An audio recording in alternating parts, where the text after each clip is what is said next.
एकमात्र कारण है कि ज्योति जी यहाँ से केवल पार्षद है, तो इस वजह से हमें अपने बचपन में दोबारा लौट देना होगा। अरुण भारद्वाज जी, मोहन नागपाल जी, मीता नागपाल जी, ममता नागपाल, सुमन सुमन नागपाल। अब पुरानी बात में नागपाल इतने हैं कि जो है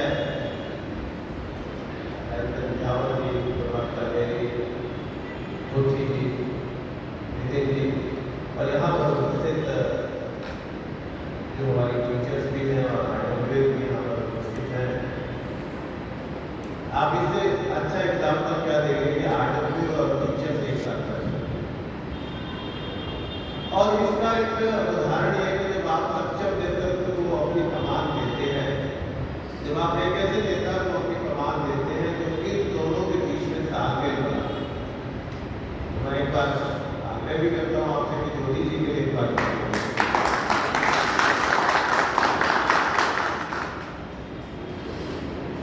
मित्रों, कई बार हम ये सोचते हैं कि निगम का स्कूल है, सरकारी स्कूल है, और हम अपने बच्चों को प्राइवेट स्कूल्स में, प्ले स्कूल्स में, प्राइवेट स्कूल्स में भेजते हैं, और सरकारी स्कूलों को ये मान लेते हैं कि ये सारे स्कूल गरीब बच्चों।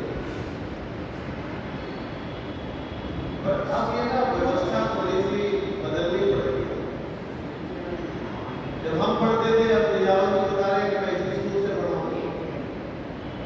मैं भी किसी सरकारी स्कूल से, श्रीनगर में सरकारी स्कूल है, वहाँ से गणेशपुरा में सबसे पुराना वो स्कूल है, वहाँ पर निगम का स्कूल है, वहाँ से आपको अंतर समझना पड़ेगा कि जब हमारा बच्चा एक सरकारी स्कूल में पढ़ता है और एक बच्चा प्राइवेट स्कूल में पढ़ता है, तो उन दोनों का अंतर है। मानसिक रूप से और शारीरिक रूप से जितना एक बच्चा जो सरकारी स्कूल में पढ़ता है वो जितना सुदृढ़ होता है, प्राइवेट स्कूल में पढ़ने वाला बच्चा होता है। प्राइवेट स्कूल में बच्चा जो पढ़ता है वो सिर्फ एजुकेशन लेता है। उसका हो सकता है कि उसका ज्ञान, शाब्दिक ज्ञान या किताबों का ज्ञान होता है, उससे अच्छा होता है, लेकिन व्यवहारिक ज्ञान कि इस दुनिया को कैसे समझना है, कैसे अच्छे और खराब समय में अपने आप को तैयार करना है, ये काम सिर्फ सरकारी स्कूल में। अब देखिए, यहाँ से जो बच्चा निकल कर जाता है वो जीवन में संघर्ष के बाद अपनी जो है प्राप्ति करता है, अपने शिखर को प्राप्त करता है। लेकिन जो बच्चा प्राइवेट स्कूलों में पढ़ता है, गवर्नमेंट स्कूलों में पढ़ता है, उसके साथ में संघर्ष नाम की कोई चीज होती नहीं है। मुझे लगता है जितनी यहाँ टीचर जितना मेहनत करती है, एक गरीब बच्चे को पढ़ाना जिसके घर में एटमोस्फेयर नहीं है पढ़ने का, जिसके माँ बाप पढ़े लिखे नहीं है, उनको पढ़ाना ही चैलेंजिंग है।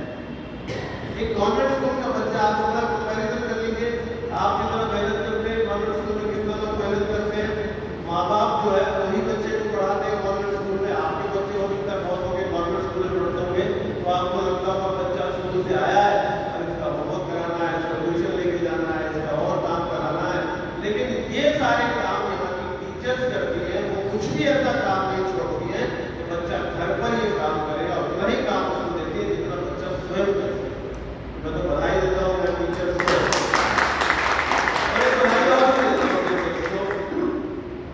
सरकार भी टीचर्स को किसी न किसी काम पे और भी लगाए हैं, लेकिन वो क्योंकि आप समाज का हिस्सा, आपके ऊपर सरकार विश्वास रखती है, इसीलिए आपको सरकार मल्टीपल कामों में जोड़े रखती है। किसी प्राइवेट स्कूल तो सरकार नहीं कहती है कि आप ये तो बनिए, आप जो है जनगणना कीजिए, आप सेंसस कीजिए, आप जो है इलेक्शन के दौरान और कामों में जुड़िए। इवन पीछे पोलियो में ड्राइव चलती थी तो भी सरकार के हमारा जो हमारी बहनें थी, जो टीचर्स है, वही उसमें लगी रहती थी। तो इसका मतलब है कि सरकार किसको काम करती है, जिसको सबसे ज्यादा विश्वास रखती है उसी व्यक्ति को काम। मैं इसके लिए भी आपको बधाई देता हूँ कि सरकार आपके ऊपर ही सबसे ज्यादा विश्वास करती है, इसलिए आपको काम करती है। मैं उसमें एक और बात करना चाहता हूँ कि दिल्ली में ऐसा ही आता है और आपके कंधों में बड़ी जरूरत है, और मैं जो मेरी बहनें उस काम में